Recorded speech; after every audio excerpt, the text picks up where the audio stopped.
And thus, whether it's the game of chess or it's the game of life, if we want victory and success, we have to connect with people at all levels, from big to small, from president to resident. We have to network, connect, and have interpersonal relationships with everybody.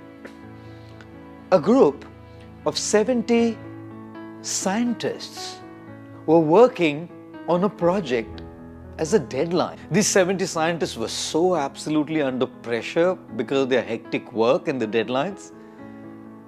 They were really finding it hard, but they were so loyal to their boss, they just kept going.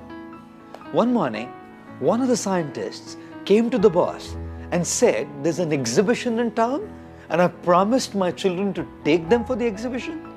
Is it okay if I leave at 5:30? The boss said, "We're really working on a deadline, but since you've promised your kids, you can actually leave at 5:30. The scientist was happy. He continued to work in his office, and when he looked at his watch, he had been so involved and absorbed in his work, he saw it was already 8:30 p.m. Oh, he felt so guilty that he had promised his kids that he would take them for the exhibition, and he hadn't gone home at 5:30. He came to his boss's cabin and saw the boss was not there as well. The scientist packed his bag and came home. His wife was sitting in the living room reading magazines. He knew that the situation was extremely explosive. Anything he would ask or say would just boomerang back. His wife looked at him and said, "Would you like to take a cup of coffee, or would you like to go for dinner straight?" He said, "Well, if you prefer coffee, I don't mind taking a cup of coffee. But where are the kids?" The lady said, "At about 5:15, your boss came home and took the children for the exhibition. What had happened is at 5 o'clock, the boss had come and seen that the scientist was so absorbed and engrossed in his work and had completely lost track of time. The boss knew that he wasn't going to leave office at 5:30. The boss personally went to the scientist's home and took the scientist's kids for the exhibition. Now, the boss didn't have to do this again and again. Even that one time he did it and made that investment, the kind of commitment that came from all the scientists that worked under him was incredibly amazing.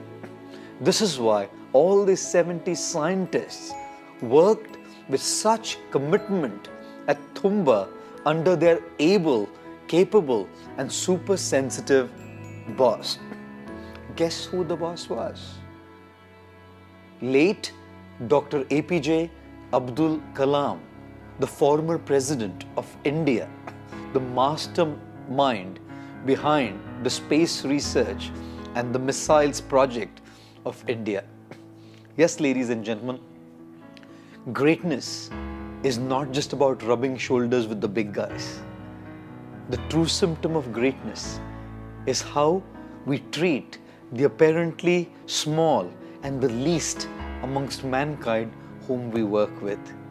Therefore, if we truly want to achieve success, we must connect to the big and the small at all levels. We must treat them all with respect, dignity, and sensitivity. Thank you.